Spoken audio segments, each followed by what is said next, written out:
question is, what is your definition of love and love at first sight? My definition. Well, I guess I would look at it from a Jungian lens because that's my background. Love at first sight. I guess love is the more complex one. I mean, the Greeks have many words for love. You know, we tend to just have the word love, but the Greeks had a whole, I can't remember all the words, but like there's agape, which was spiritual love. There was was it philia? It's like family love, familial love. There's romantic love. So, you know, I think that our language colors it frames how we interpret the experience of love.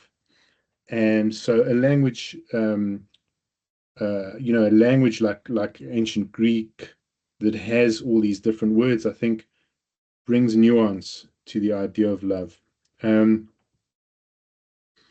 What love is really is, I guess, a desire to be in relationship with someone in some way, whether that's romantic or familial or brotherly love. You know what I mean? So it's a desire to engage with the other in some way. Falling in love, and here, I suppose one could fall in love like brotherly love. You know, you may have a bit of a bromance. You know, you meet someone and you just get on so well with them, and you know what I mean. I suppose one could also use it in that context, but generally, in terms of romantic love, that initial falling in love, I would say, looking at it psychologically from a Jungian perspective and certainly from a Freudian perspective, there's certainly projection going on. You know, you are not really seeing the person as they are. You are falling in love with an idea, an image that for some reason resonates deeply for you, for some reason attracts you very strongly. And it's always an unconscious reason. Well, typically it's an unconscious reason. I mean, if I say to you, you know, but why do you love this person, or why do you find them attractive? And you say, well, you know, maybe you'll think something up. You'll think of something like, well, you know, he's got a strong jawline and he's tall, dark, and handsome. He's got a deep voice, and you know, and I'll say, but why?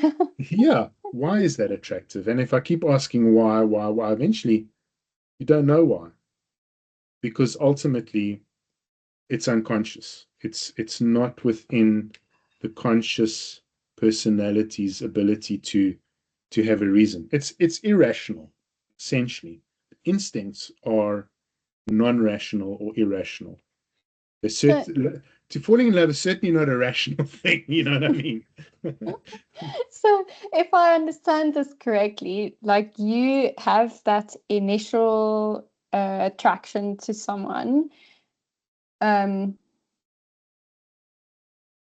unconsciously, and you essentially choose to love them once you get to know them. Well, usually that's how relationships work. You have an attraction to someone, whether it's romantic or familial or brotherly love, as you say, or friendship. You have attraction, and then essentially it's just you making a choice to love that person and to, in a sense, I heard a quote the other day. I'm going to butcher it, but I'm going to try. But it's essentially what it said was, being in a relationship is to want to care and to care for someone else without expecting something back. I found it quite profound because it's actually a weird concept, this concept of relationships, because you go out into the world and then you pick a few people and you go, okay, you're going to be my new relations. And it's strangers.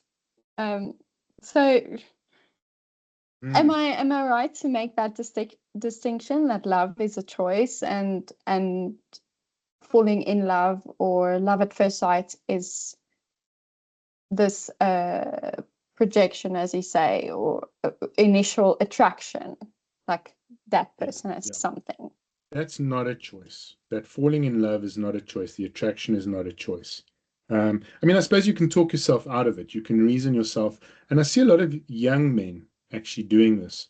You know, they experience a deep attraction, but they will, because of their own psychology, they will talk themselves out of that, out of fear, um, out of past experiences. You know, they will read certain cues in body language and they say, ah, she's just a gold digger. You know what I mean? But, you know, that attraction's there for sure. But they'll talk themselves out of it because they're a little bit cautious now, you know, because they've been burnt before. So you do see a lot of that happening as well. There's a kind of a conflict between the mind and the heart, you know, or maybe it's the mind and the groin, you know. Well, when it comes to men, I guess Yeah. it's the second.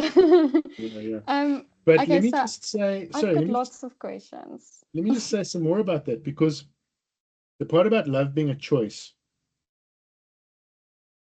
what does happen is that over time, that projection begins to fall away, because now this amazing, incredible person that you thought they were, of course, you know, people are complex. So you start seeing behaviors and things start emerging that don't match that projection, that projected image. And when I say image, I don't mean a picture. Like, we sometimes use the word image to mean a psychic image. It's like a whole, you know, there's feelings in there. There's, you know, it's not just a picture. It's a psychic image of impression of the person. So that image begins to collapse. Um, One can work in depth psychology to consciously withdraw projections. That's often part of the work, but generally it happens anyway. You know, the But, projection starts to mm, die and goes through what the alchemists and what Jung would call the nigrido, or the blackening. It starts to, that image starts to die and fade, and now you're starting to see a little bit more of the real person underneath that, you know, with but, all their faults yeah. and their flaws and their problems. And now there's a choice. Typically, when the projection dies, you either, that's often when the relationship breaks. It ends and you move on. But I think a mature relationship is one where one persists through the death of that projection and begins to really get to know the other person as they truly are, or their more authentic self starts to slowly be exposed as your more authentic self starts to be exposed. And that's a process of, I guess, learning to love the person with their flaws, you know. I mean, I often get grumpy. I can get into a real grumpy mood. My granddaughter, my nickname for my granddaughter is Grumpy. Instead of grandpa, it's Grumpy.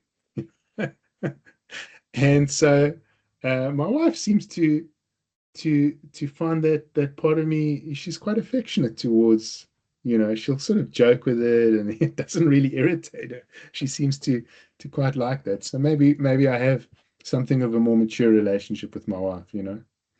So it's definitely possible, and it's certainly the path of entering into a kind of a maturity of the relationship. Okay, so before I have so many questions. Okay, so firstly, I want to know from you, what is a projection? Because Yeah. in my head, I go like, okay, projection is kind of like that saying where you only see in others of that which is within you. So I can only see that someone else's beauty or beautiful if I have that within me, for instance, as a example. So is projection like that? Can you explain a Yeah. little bit?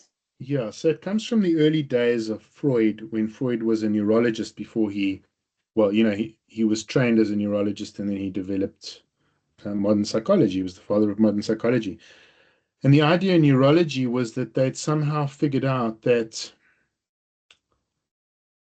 when you're interacting with something in the world, and forget people, just an object, your brain is producing an internalized image or representation of that object. It's not, I mean, they have all sorts of modern tests, for example, where you put your hand down and they tickle it with a feather, and then they have a thing that blocks you from seeing that, and then they have a plastic hand, and then they tickle with a feather, and you still feel the tickling because that image, but it's not actually happening.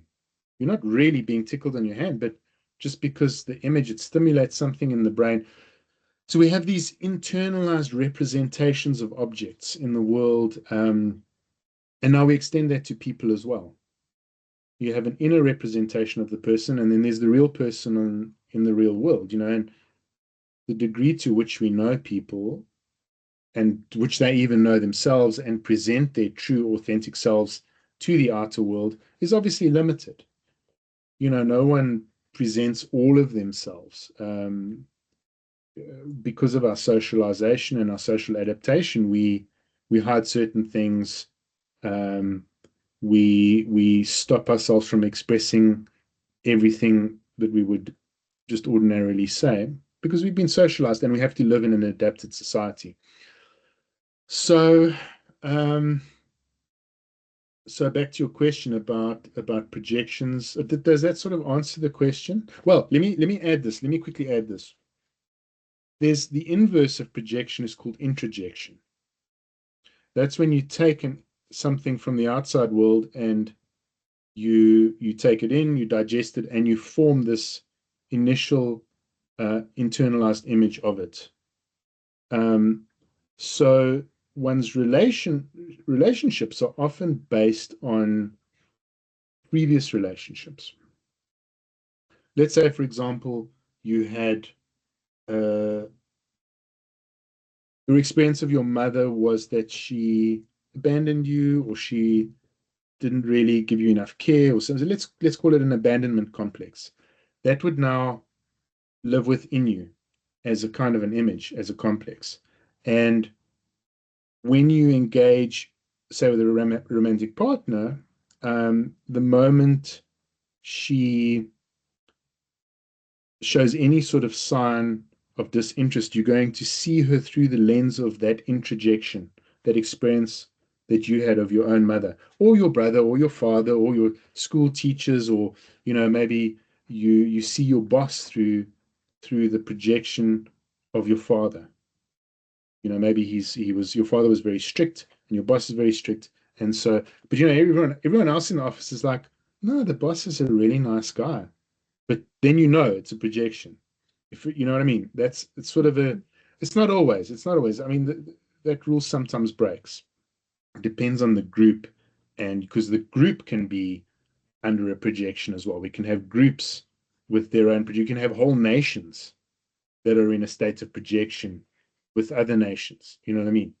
So it's not always true. But generally speaking, if everyone else in the office loves your boss and you've got a real issue with your boss, it's probably your own projection. That's really interesting. I really feel like I need to be more aware of these things, but obviously, like, well, I find it difficult. I don't know about you, but I find it difficult to be aware of everything the whole time. Oh, of course. And you can't be aware of something if you don't know of it. I do think that is also a reality, that if you don't know it, then you don't know it. Then in that same breath, you won't know that you have to be aware of it. Anyway. Projection goes as far back as Plato and Aristotle. I mean, they were talking about the concepts back then, you know what I mean? So it's been around in different forms, in different ways. So, okay, I've got a lot of questions Mm, about projections and relationships. mm, So, how long, let me ask, I'm going to ask two questions. How long does it take for someone to, for the projection of the relationship to die away? And once it's died away, is that then becoming the choice of love, of still choosing to care for that person, even though your projection, or just let's just call it the projection of that relationship, has died away? And when do you decide? Oh, well, it's three questions now. How do you decide, not when, how do you decide whether that relationship is important enough to keep?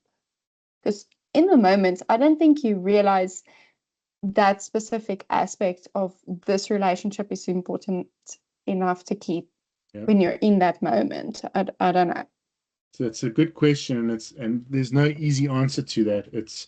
But let me start at the beginning.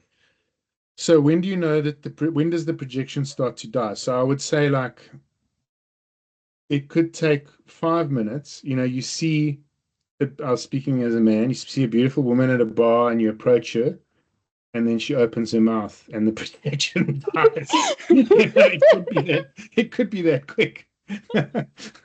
On the other hand, it could take 40 years of marriage, Okay. where suddenly, and you ask the person, they've just been through a divorce, you say, well, what happened? And, no, my partner changed.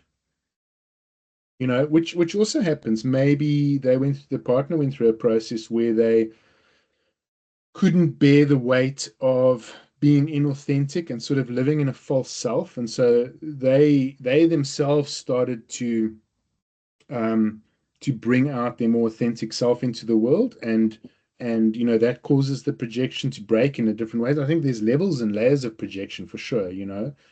Um, as individuals within a relationship if they go on a journey of self-discovery, that can certainly cause the projections to break. Um, and anything in between, 3 months, for young people, sort of three that are inexperienced, high school, first love, it's often 3 months, 6 months. Sometimes it can go like 2 years, and then it starts getting difficult. And then, you know, but I guess what happens is as we mature, we start to realize that our expectations, our initial sort of that young love expectation is unrealistic, and that you are, okay, so now you might even fall in love, but you know that there's a reality. You know that, this person's going to get angry sometimes. They're going to, and, so everything in between, it could take 5 years, could take 5 minutes. It's such a it before we get to the other two questions, I just want to say this. It kind of makes me feel, I'm going to be totally honest now. It makes me feel defeated because I have spent many hours working on myself and getting to know myself. So whenever I meet someone new, I intend to show them as much as possible of my true self. Because I don't want people in my life that pretend. And I have this belief that, well, pretend for lack of better words, but I have this belief that if I'm my authentic self, I allow others to be their authentic self. And I found this to be true in most of my relationships.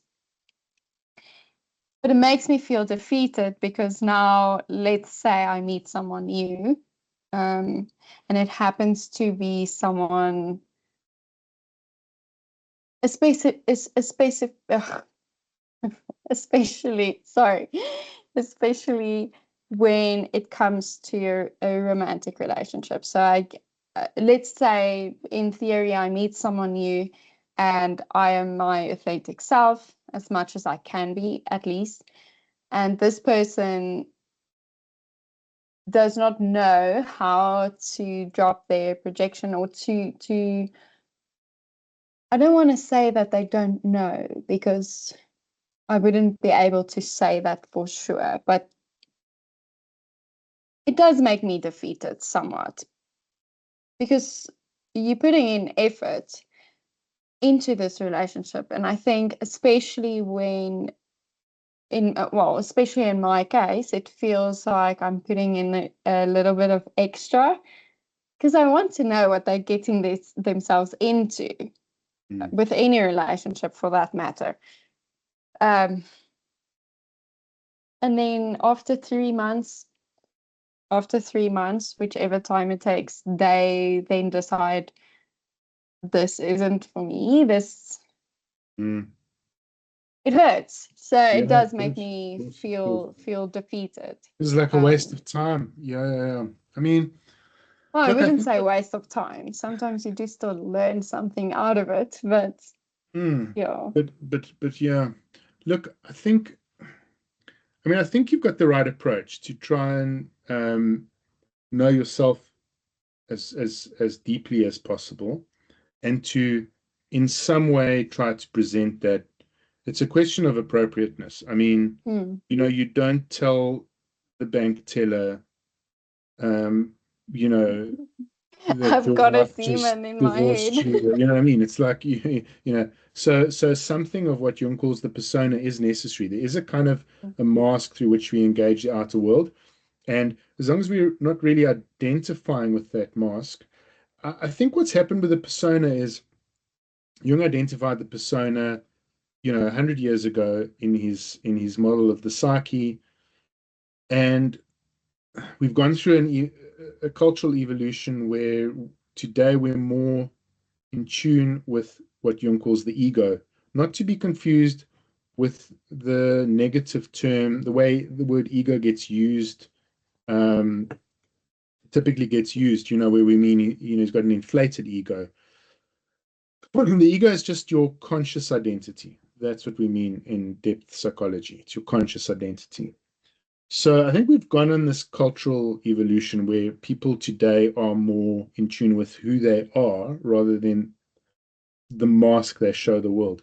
But it's changed. It's changed in the last 10, 15 years with social media. I've noticed that there's a regression back to the persona. People are very concerned with image, and how they are seen by others in the world.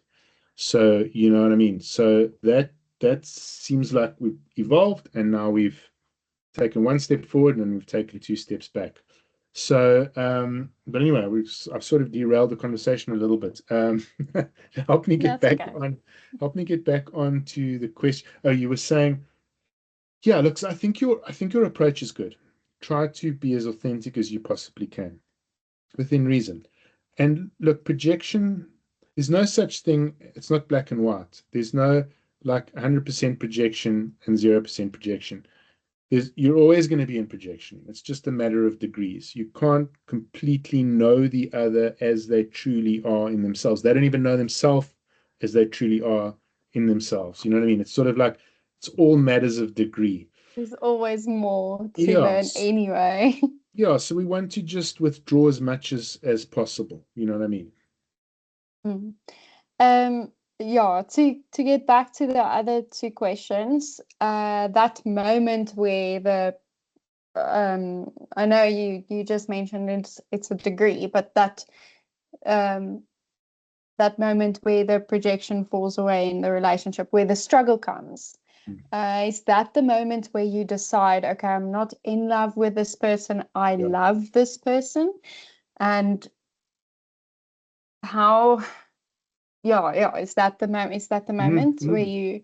I would say so. Look, I mean, that moment requires a lot of consciousness. It requires um, a great deal of applying consciousness to the situation, and discernment.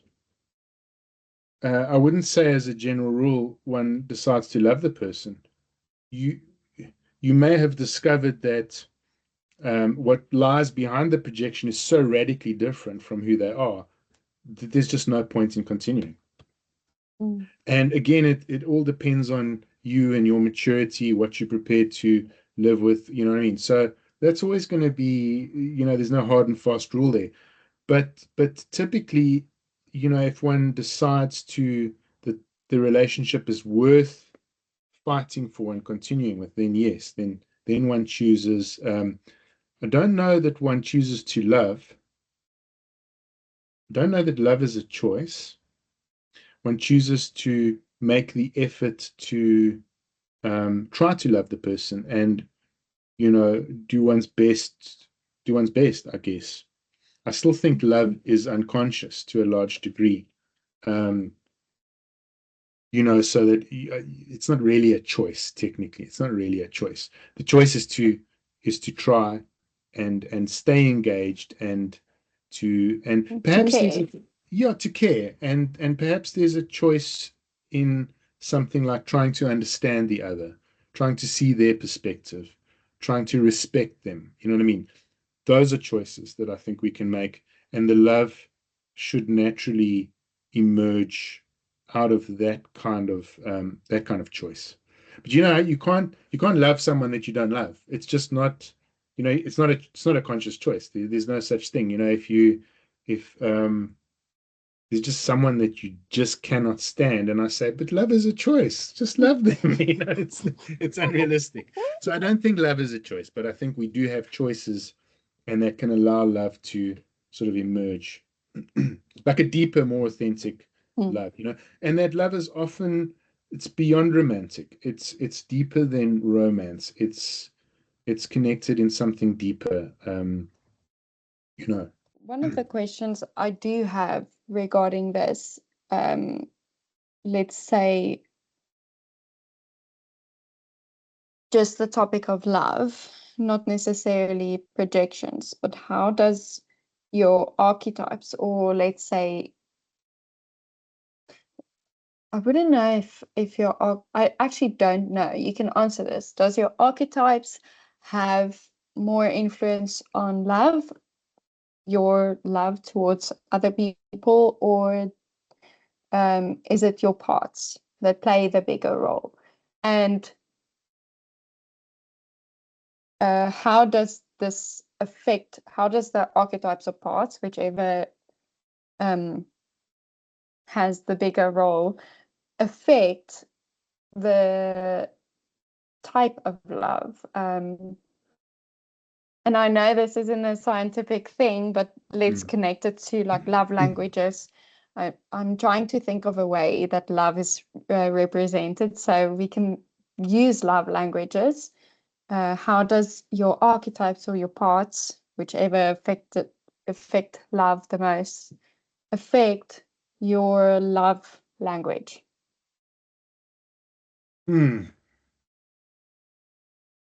Making me think here. The idea of like your archetypes, it's not really that's a bit of a new age interpretation of Jung. Like if you go on Google and you search up archetypes or whatever, they tell you, yeah, there's 12 Jungian archetypes. It's nonsense. It's kind of like a bastardization. Um, let me let me approach it from this perspective. That's not to say that certain archetypes wouldn't be more dominant in your personality. That would certainly be true. Um, Like more people are masculine than feminine, and I know that you have a masculine archetype and a feminine archetype, and some people do portray as more masculine and others do portray sure, more as that's a great, feminine. yeah, Yeah. that's a great example. Um, but look, all potentially, theoretically, all archetypes exist within all of us and are potentially accessible. Um, and we have to get away a little bit from this idea of the archetype as a kind of a fixed character or you know, I'm trying to think of these, when you Google them, I can't even remember what they are. It's like the warrior, the sovereign, the wounded healer. Now, those are all legitimate archetypes, but Jung's original idea was that, and you rightly said, love is an archetype because love is an archetypal human experience. So, it's not always a character, it's not always a personality trait. There can be archetypal experiences. Suffering is archetypal because we all experience it. So anything that we all experience is archetypal. It's like the foundations of our human experience. The nurturing of infants is a universal experience with mammals within the whole mammalian kingdom, and we tie that to the mother archetype. Typically, I think there's some creatures where the father nurtures the infants, or it's between the mother and the father. I'm not quite sure, but okay. So anyway, let's forget about archetypes for a moment. You spoke about parts, so we don't really talk about parts in analytical psychology. We speak about subpersonalities and complexes, and complexes are kind of more like it's not really a part. It's more like a part that's interrelated with other parts, and there are all sorts of memories and just another associations. facet of Yeah. a diamond. Okay. Yeah. It's kind of like a part, but it's not the raw part. It's got baggage. It's a part with baggage, Now, at the center of a complex is an archetype. So, in the collective unconscious, the archetype maps to a complex in the personal psyche. And what that means is that we all have a mother complex, and that complex is archetypal because mother is an archetype and it's universal, and it's a universal human behavior and a universal experience.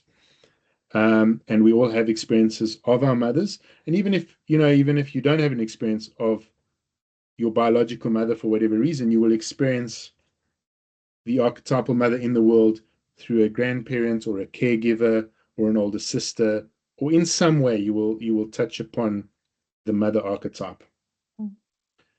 But you will also have a mother complex, and your mother complex, constellated around the mother archetype, is grounded in your personal lived experience of your own mother or figures that have mothered you, so to speak. So that's the difference. The complex is grounded in your personal experience. It's personalized, whereas the archetype is universal. But I keep derailing. What was the original question? The question was, how did they affect your love language, in a sense, or whatever love may mean to you? Is it complexes or is it archetypes? Yeah, I would say this. There's complex theory can get really complex. Because archetypes, as much as archetypes are universal experiences, so love is a universal experience, the way we experience love and express love individually would be based more on complexes. So like a love language that, would typically be, because it's grounded in my personal experience, because that's how I personally prefer to receive love or give love, love. So it's more related to the complex, but it gets more complex because you see there's genetic inheritance as well. And somewhere between the complex and the archetype, again, it's like on a spectrum, there are layers. So we have intergenerational complexes, we have cultural complexes. So your culture informs the complex. It informs what are appropriate ways to express love. What are, you go and visit another culture and you'll see that they do things differently. You go to France and it's not uncommon to have a girlfriend and someone else, and we all know about each other, menage a trois, you know what I mean? It's like, that's acceptable. It's a cultural lens, you know what I mean? Many cultures don't do that. Some cultures have polygamy.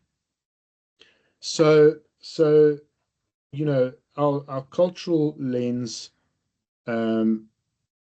sort of fashions how we see and express love. So there's cultural layers, but there's also genetic inheritance.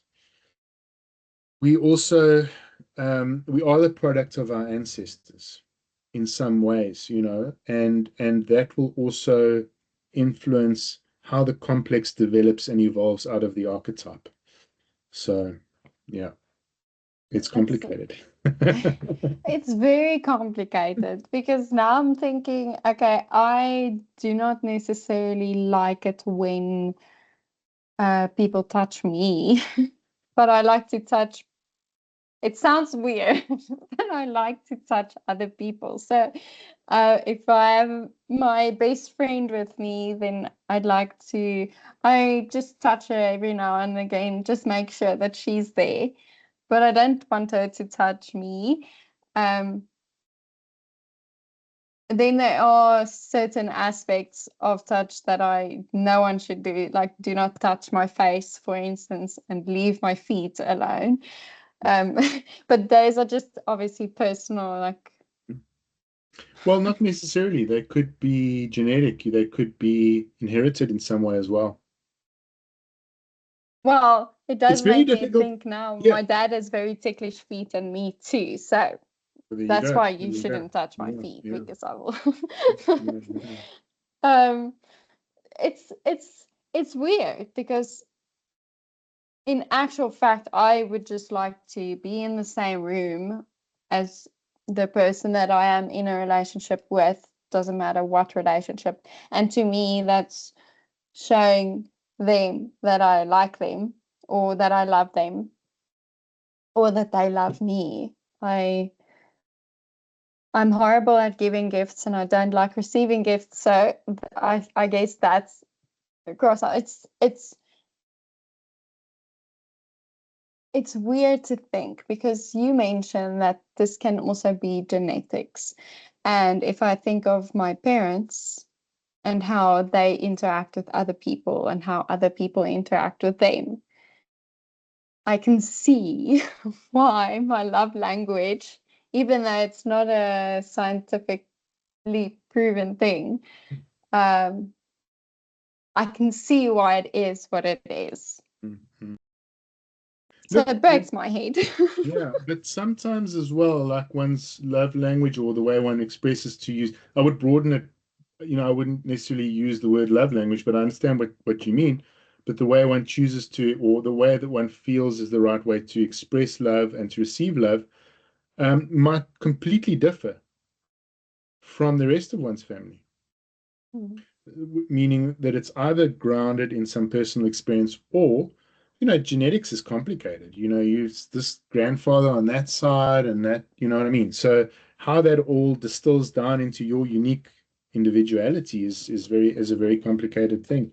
But generally we do, and you can see the kind of patterns of behavior, in oneself. One sees it in one's parents, in one's grandparents, and that kind of thing. Mm. It's very interesting. It's yeah. Anyway, on to the next. So we know a little bit about projections now. I want to know, and I'm not sure if this is a question you can broadly answer or it has to be case specific. Mm-hmm. Let's say I'm now in a relationship, whatever type of relationship, and I have a certain projection and they have a certain projection. Does that make the relationship less authentic? Um, or how does it affect this relationship and in what way? Does it make it does it make it less authentic? I would say so. I think so. I would say it's less authentic. I mean, look, I think the experience of one's subjective experience is authentic. The fact that you're feeling love, that's authentic. The fact that you're feeling, um, good or happy or enjoying the person's company, that's authentic. Your actual feelings and um, your experience is authentic. Um, but the question is how authentically you're seeing the other person and how authentically they're seeing you. You know what I mean? You may be you're likely seeing them. Well, you're definitely seeing them through some veil of your own projection. It's just a matter of degrees again. You know. And when the withdrawal of this projection happens, or even afterwards, does it often happen that the relationship changes drastically? So let's say I'm in this 40-year relationship. I'm not even that old yet, but let's, in theory, say I'm in this 40-year-old relationship and suddenly the projection falls away and we make it through. Does the relationship change drastically? Because I don't know. I don't think, I would I say don't so. know if this has ever happened Yeah, to me.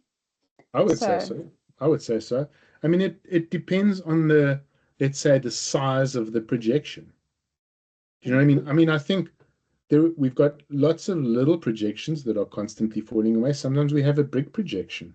You thought you knew who the person was, and 15 years down the line, you realize, you get hit by a big wave of consciousness and unpleasant. As Jung says, there's no coming to consciousness without suffering. And you realize this is not the person I thought they were. You know what I mean? So again, projections of different sizes can be withdrawn. But I would say as projections begin to withdraw or die and decay, I would say the relationship generally changes quite drastically. it's it's so it's But very not but not in a, I mean, it depends on what you mean by drastic. Like it should be for the better. It should mm, be for the better. mm. Well, Because generally, I think it would be better for two people who know who they are to be together than two people who don't know who they are. exactly. Yeah. And so it's a Uh, little bit of a journey as well. Now also imagine this. Imagine you're actually stuck with the same person your whole life. You know what I mean? It's more interesting to be on a journey with someone as they're on a journey of self-discovery. You're also on a journey of self-discovery. That said, fundamentally, people don't change. Or let me say that change is very difficult. And when I say change, I'm talking about the deeper aspects of the personality. I'm not talking about the superficial projection. So once those have kind of dropped away and you've been in a relationship for quite some time and the relationship's quite mature, generally by that stage, you're seeing a fairly authentic I mean, there's always, you never know. Maybe the person's just going through life completely bullshitting themselves about who they are and they're in denial. You hear stories of people that have been married for 30 years and suddenly the guy turns around and he says, I'm gay, and didn't realize it my whole life, but now I realize that I'm gay. And what does the woman do? It's like, what can you do with that project? When that projection falls away, what can you do? I mean, mm. you know, so obviously there are situations like that, but um, more generally, it's assumed that after a few years you kind of know the person fairly well. A lot of projections have fallen away. You've chosen to work through difficulties. You've learned to fight with each other. You've learned to make up. You've learned all of these good things, and you're getting along. And I think that there's a greater depth. There's a greater depth, but there are also challenges might be more difficult and more challenging as you get to know someone better, because if they're on a journey of self-discovery as well, they're discovering things about themselves, and that may be difficult for you to handle. Mm. So things do change. As much as they change, they also don't change. Those real core fundamental. Well, let me just say this: it's incredibly difficult for some of those deep down core aspects to change. Very difficult. What would require Wait, what would need to happen for that to change? What effort would the individual have to put in for that aspect, that deeper self, to actually change? If they now, let's say this actually happened. So I've last year did a workshop, one you know of, where I basically got hit in the face by myself, not physically, but it felt like a hit in the face because I realized that I can be. So I am a nice person. Let me just disclaimer here. I am a nice person and I will not do harm if I do not need to. But I realized that I'm a massive, massive bitch. Good, because you'll But need that. You'll need that yeah, sometimes, you know? Yeah. but now the thing is, before that realization, I, okay, so it was a lot of hard work. Another disclaimer, it was a lot of hard work. And I do feel like I've suffered through the process, but once I had the realization, it felt easy. It's weird, but it felt easy.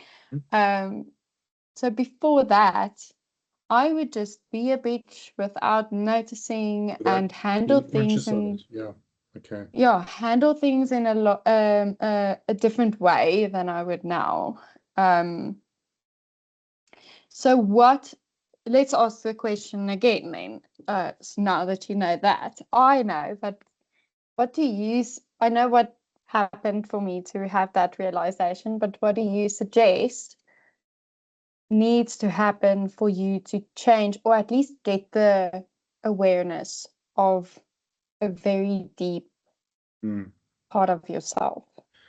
Well, first, it's consciousness. It's exactly as you've described. You became aware that you have, let's call it a bitch complex, okay, or a bitch personality or a bitch part that lives within you that you weren't aware of before because the image of yourself, now you see that you're in what we call an intrapsychic projection. You're in relationship with yourself through a projection of yourself. You think, yeah, I'm a lovely person. Oh, but I have this bitch. Okay. So this is what we mean in depth psychology about becoming conscious. This is what consciousness is about. It's taking stock of your personality, coming to know who you are, coming to know some of those hidden, suppressed, repressed parts of your personality that you shove on the carpet that perhaps, in your upbringing were pushed, were swept under the carpet because, we're all sort of socialized to be good citizens and, respectful of others and so on and so forth. But of Nice. course, the way that Freud saw that was, he calls that the super ego. It's like your moral conditioning. And he was very influenced by Darwin because Darwin just released his Origin of the Species. So Freud's insight was like, we're really just apes that have been socialized, and he sees this conflict between these animal instincts and our socialized aspect.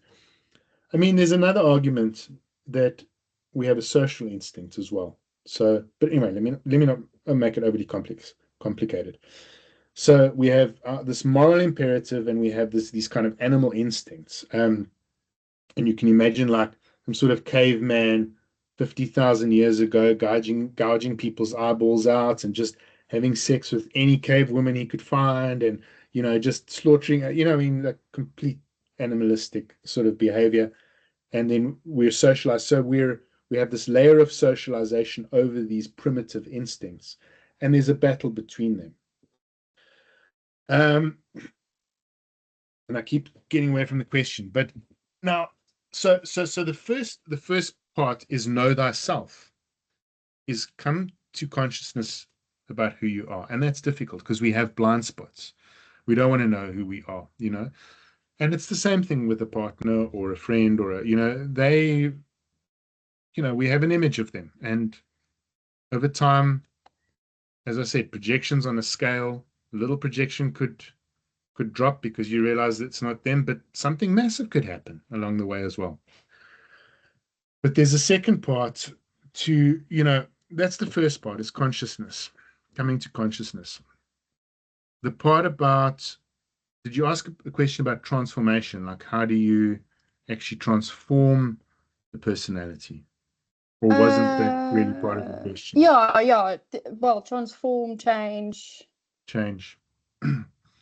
So, I mean, I think superficial things can change and behaviors can change, and one can, for example, setting boundaries and expecting the other to respect certain boundaries. Of course, that goes without saying, but that's sort of all superficial behavior.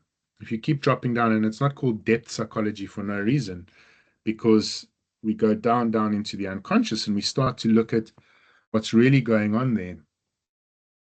And, aside from Freud's idea about instincts going on there, there's also trauma. There's also psychological wounding that's happened there. So if you look at a school of depth psychology like object relations, which focuses on the early infant relationship with the mother, it's mostly about that and how that is fundamental in, well, it's not only fundamental in our relationships, it's fundamental in the structure of our psychology. You can, if that's disrupted, one can end up with something like a psychotic structure. Is that Or a borderline structure or something like that, where you have literally a personality disorder because of those early infant relations, being difficult. is that related to attachment styles? No, not really. But I mean, you could say that attachment styles are related to, and maybe even love language. Maybe, if your mother was very warm and there was a lot of touch involved in your infancy and you found a lot of comfort in that process of being held and touched, and you might, I mean, I suppose we could theorize that in later life one would be a touchy-feely kind of person. Maybe not, maybe not. Again, there's genetics play into that as well, and it's more complicated than just that, that early infant experience. As an infant, you might not have liked that. I mean, I think that we do as infants, if we're sort of generalizing, being in the womb and everything's nice and we're swaddling and we're nice and tight and cozy. So I think we generally like to be reminded of that once we've been born. It's like if you wrap the little baby up tightly, they feel contained and they feel good. But transforming those very deep psychic structures is either very difficult or next to impossible, like when we talk about neurosis and that kind of thing. I'm not saying it's impossible. It can be done, but it's generally difficult. And the reason I'm saying this is this. I think it's foolish to be in a relationship and expect the other person to change.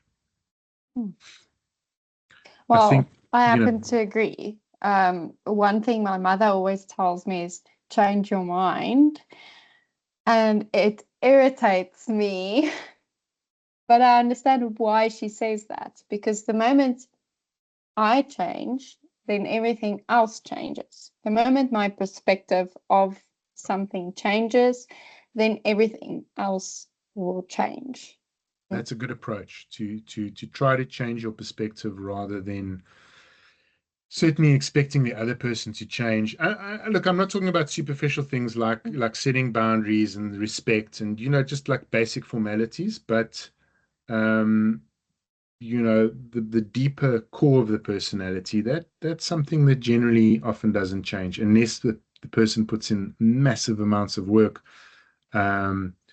massive amounts of psychotherapy. It's generally, even then, it's usually only the way that it gets expressed that changes. The complex remains or the neurosis remains, but the way that it plays out can sort of change.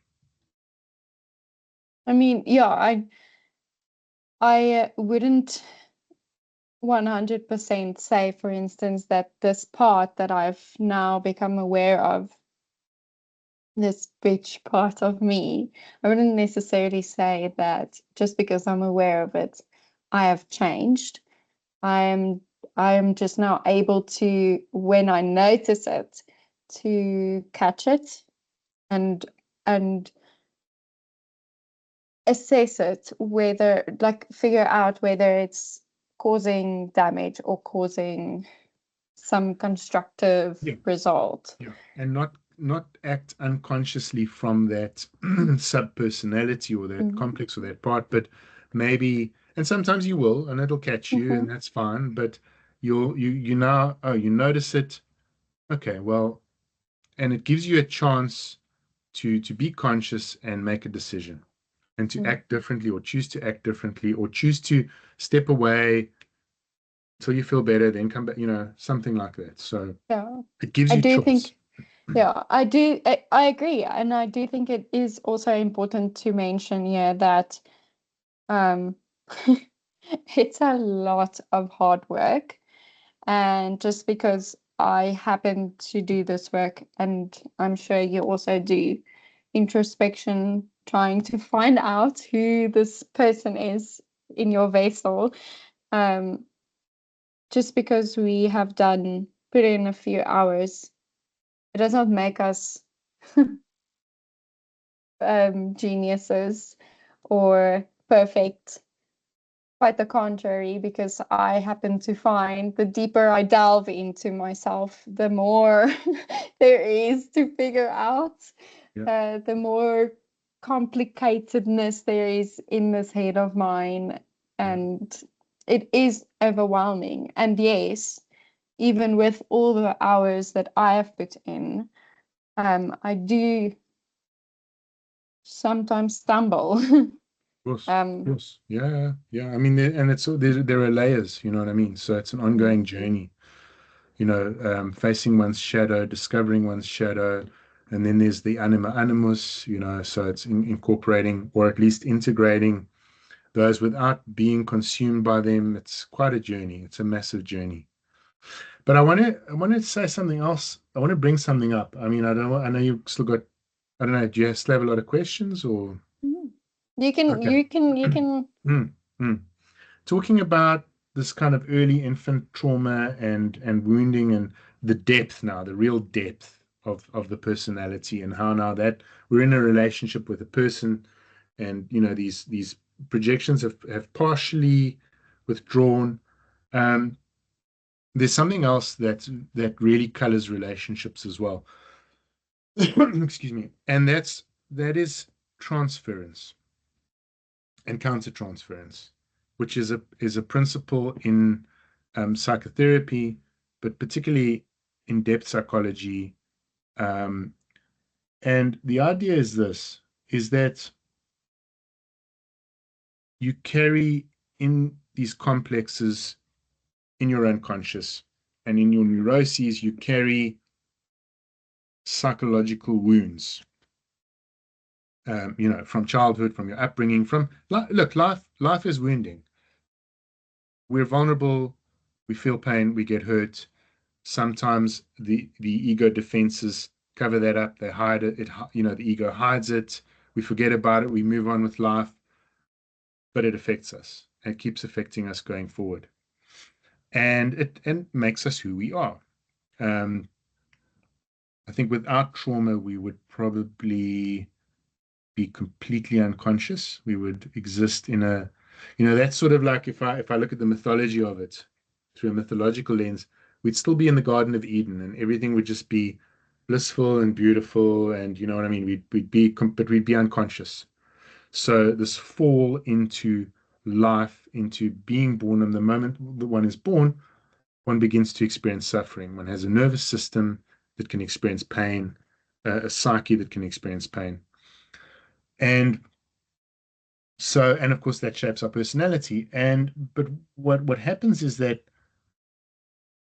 unconsciously, the other person that you're involved in the relationship with, romantically or otherwise, unconsciously knows what your wound is at an unconscious level. And probably love at first sight is grounded in the transference more than it is in a projection. Projection and transference are kind of related. This isn't an accurate way of describing transference, but it's a way to get your head around it. So imagine if I project something onto you and you take on that projection. So let's say, for example, you're a teacher and I'm your student, and I begin to project, oh, Elnieke is so wise. She's so intelligent, you know what I mean? I wish. And I project that onto you, and you actually start to take in that projection and you start to act that way as though that's part of your personality. That is a transference. Okay. Or it's a way of describing transference. It's not really accurate. Okay. What's really going on is something more like what it wasn't Jung, it was, what was his name? I forgot. Henry Corbin. Henry Corbin, who was a friend of Jung's. He was a sort of like a mystic, a Sufi mystic, and he speaks about the imaginal realm, this kind of world beyond this world, or that underlies physical reality, a kind of a psychic space that we all share in this imaginal psychic space, and stuff's happening there, sort of like at a soul level, and our souls are sort of unconsciously, it's a bit like Plato's cave. I don't know if you know the Plato's cave allegory. We're all sitting in a cave and we're seeing the fire flickering on the wall and we're seeing movements, but real reality is outside the cave with the fire being projected onto the wall. Where there's another example of projection, we're kind of living in the projection. But this imaginal realm, this psychic space, is the real reality underneath it all. And so what happens is relationships actually happen at that level. They're happening at a deeply unconscious level. And we're just kind of floating on the surface, noticing what's happening on the surface. So it's like the Titanic iceberg. At the bottom is the deep connection. Yeah. So just to make sure that I understand what you're saying, essentially, the reason why we have love at first sight, or that initial attraction to whomever, is because we relate to that deeper part, that deeper something about the other person, and usually it's based on your wound or your psychological wounds. Yeah. That's very interesting. Because I'm thinking of all the friends I have now, and there are different reasons why I love them. This is making me a little bit emotional. That's really interesting. Yeah. Well, look, in romantic relationships, it's also the cause of course, conflict. And the transference will begin to, I'll give you an example of transference. Very simple example. Let's say you turn to the person that you love and you say, I love you. What are you're speaking words, your spoken word, what you're saying at the spoken level, at the conscious level, is I love you. What do you think I'm really saying? I see you, like I see your wound, maybe, or I relate to with you. I mean, it depends on the individual, and it depends on the moment and who's involved. But imagine a situation where what I'm really saying, I don't realize that I'm saying this. I'm saying I need you to love me. Yeah, oh, okay. Because I'm waiting for the response to come back, I love you too. Yeah. So when I approach you to say I love you, I don't really mean I love you. Maybe I do mean it. Maybe I do at the conscious level. I do, and even at an unconscious level, I really do feel love for you. But when I say it, I'm saying it with an expectation And if I don't get a good response, if I don't get hugs and kisses and I love you back, and the person's like, listen, I'm busy now. I'll, or something like really horrible, you Instant know. rejection. Yeah, if something really horrible like that happens, or even just a little kiss on the cheek and then I've got to make dinner or something like that. And that happens. That kind of stuff happens, because we get tied up and busy with our days. But, and that's not to say that, we aren't busy with life and things happen, you know what I mean? And that isn't sometimes the cause of something like that. But if you see this as a repeated pattern, then it's what we call a countertransference. And it's the countertransference usually tells us about our wound. Okay, so our attraction to them is their wound. And not attraction, your response to the okay, person. my response to, okay, let me understand this. My response to the person who I am in a relationship with is their wound.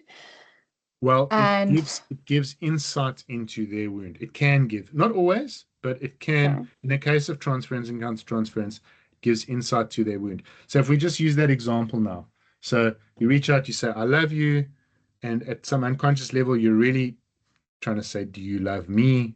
Or I need you to love me, or something like that, and you get a cold response, probably it's something like an abandonment wound For yourself. that happened to you. Yes. And so your partner is playing out, repeating the story of let's say, your childhood abandonment. Let's say you were abandoned as a child by your mother, and now, this is 30 years later. And so the trauma remains in the soul, it remains stuck in the psyche, and it affects our relationships in this way. That's why they say that if you don't learn something the first time, it's just going to get repeated and you have to go through the lesson again until you freaking learn the lesson. So the script repeats until yeah, and as I said, a lot of this stuff is really, really deep and very difficult to, how do you overcome an abandonment wound? Say you were, let's say your mother died when you were 6 months old. I mean, the people around you were just doing the best that they could, and your grandparents took you in, and they were doing the best that they could, but you, as an infant, that's a huge psychological shock and trauma. And you're going to carry that for the rest of your life, and you're going to have to deal with that for the rest of your life, and it's going to affect your relationships. And look, I mean, the personality is unique. Like, some people will deal with it in different ways, and they'll adapt to it in different ways. You know what I mean? But generally, we would see that pattern playing out as a repetition throughout their life. So, here's the thing: is that the response from the other when you approach them can give you an insight into your deeper psyche. Like, they can unconsciously see that, but they're not doing it at a conscious level. Kind of like a mirror. Yeah, Like, exactly. So because there's this, and I think you know this, but the universe is only a mirror, and I will only get from the universe what I put out. I paraphrase that, obviously. I am not a genius that can recite quotes, but essentially what it means is kind of what I mentioned earlier about I can only see in others what they can see in me, or what I see in myself, I can see in others, or what I can see in others are within me. It's like a similar, like the universe is a mirror, and every relationship we have deals with the certain parts that we show them in the relationship, and it gets reflected back to us. Definitely. So essentially, but here's the difficult part that's difficult to deal with, is that it's that sort of stuff like The Secret, where if you what you put out, you get back. There's some truth to that, but really, what's going on is regardless of what you put out consciously, it's what you're putting out unconsciously that has the bigger impact on your because life. just as you explained now, it's the unconscious part that gets the response from the other person, or his unconscious part, or their unconscious part that responds to your unconscious part asking them to please love me. It's very interesting. Yeah, and your point about the mirror is great, because not only are we, as a relationship matures, are we coming to know the other person, but if we're really conscious and we really we can apply consciousness to the relationship, we can get to know ourselves through the other as well. Yeah. You know what I mean? As they're reflecting back at us. And I think you broke my brain. This is awesome. I wish we got taught this in school. And it's actually very complicated concepts to be taught in school, but just to have that little bit that you just mentioned in this episode, it will change the world.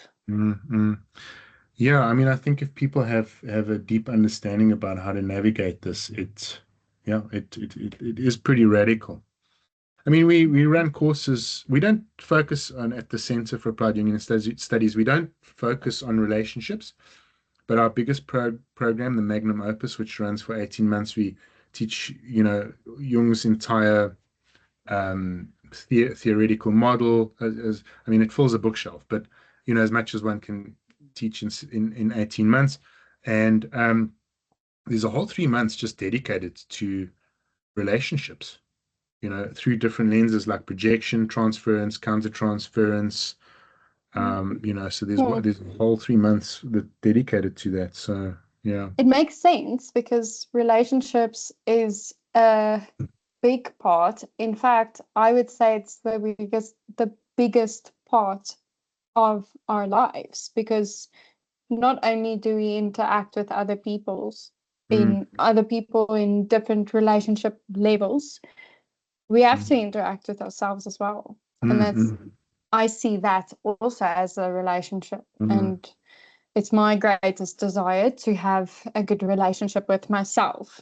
And the more I get to know myself, other than the fact that I realize the more I have to learn, but the more I get to know myself, the more I love myself, and the more the relationship becomes healthy. Yeah. This idea of the mirror, actually, it makes me think, Jungians love to look at mythology, because we film mythology, religious scriptures, because they seem to express archetypal universal truths about the human condition. You know what I mean? So we can learn a lot about the structure of the human psyche by examining myths and comparing them to myths in other cultures and that kind of thing. So, Jungians love to do this sort of thing. And we love to look at our own dreams and see what our own myths are as well. But it brings to mind, obviously, the Greek myth of Eros and Psyche, which is Cupid, which is the famous little cherub that shoots his arrow. Love angel. The love angel. Yeah, exactly. Well, that's Cupid is the Roman name for Eros, who was the son of Aphrodite, who was the goddess of love in the Greek pantheon.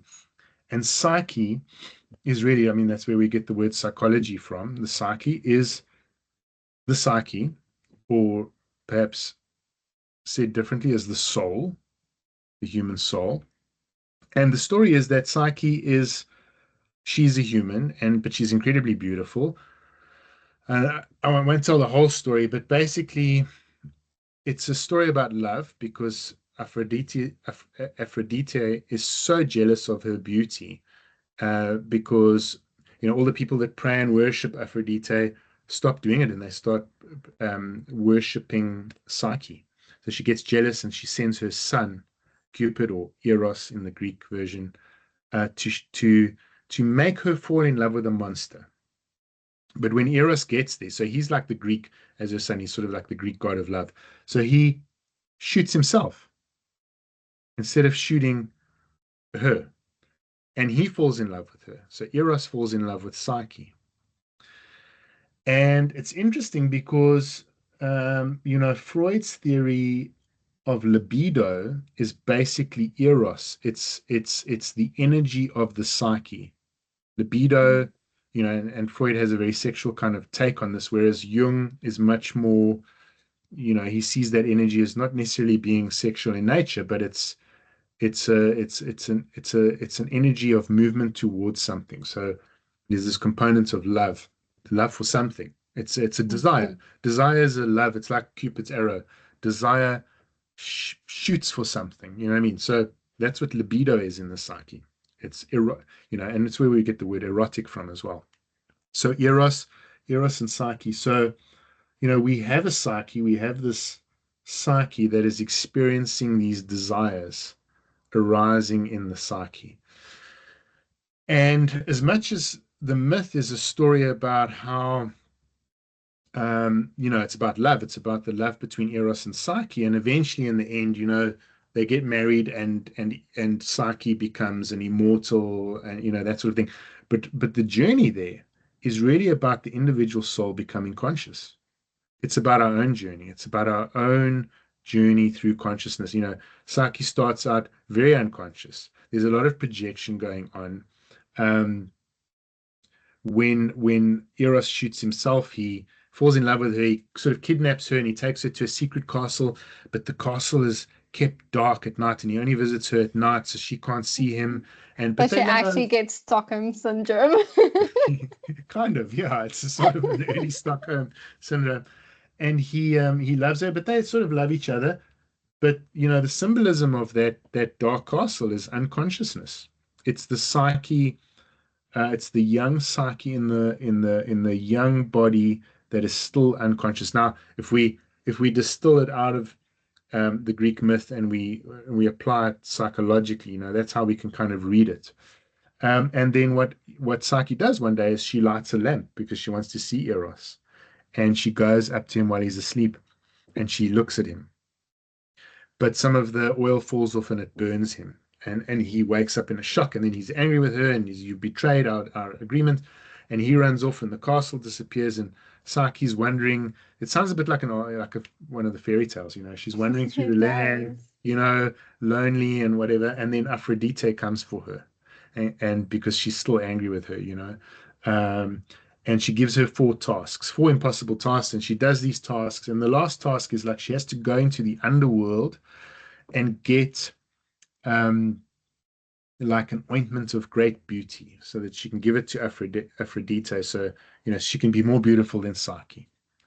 And she does it, but when she opens the jar, she falls asleep. So there's like a reference to unconsciousness again, and the going into the unconscious, going into the underworld, going into the unconscious, and facing one's shadow, facing these parts of oneself that are difficult to deal with, that are the place in you where your inner bitch lives, as you were saying, going in and seeing that and recognizing that's what consciousness is. Anyway, in the end, it's a bit like a Sleeping Beauty story. In the end, they get married, and she becomes immortal, and the soul is immortal, and they sort of live happily ever after. But it's interesting that it's not just a story about love. It's a story about the soul becoming conscious, facing challenges, going through these very difficult, almost impossible tasks, and through those impossible tasks, achieving immortality. Similar to what we have to do if we are willing to put in the work to get to know ourselves, because we have to go through it feels in the moment like impossible tasks to delve deeper into who we are. It's a very interesting story, and I do like the fact that it's a lot like a fairy tale. It just goes to show that in fairy tales these things also show up. these things Totally. The archetypes are, all these archetypal patterns are everywhere. everywhere. And I mean, how incredible that the story is, we get the word for psyche from the story, and it's about the journey of the soul or the psyche through life and eventually to immortality. And obviously there are many different religions, many different myths that speak about the immortality of the soul and how to attain to immortality. And there are all sorts of different reasons, different paths to that. But they speak to a psychological truth. They're speaking to some kind of psychological truth. Johann, I have one last question for you. And it's a question from that the previous guest left you. All right. And I'm going to ask you to send me a question as well for our next guest. Okay. It's not a difficult question unless you want it to be. And the question is there something you felt like you should be doing that you've been ignoring?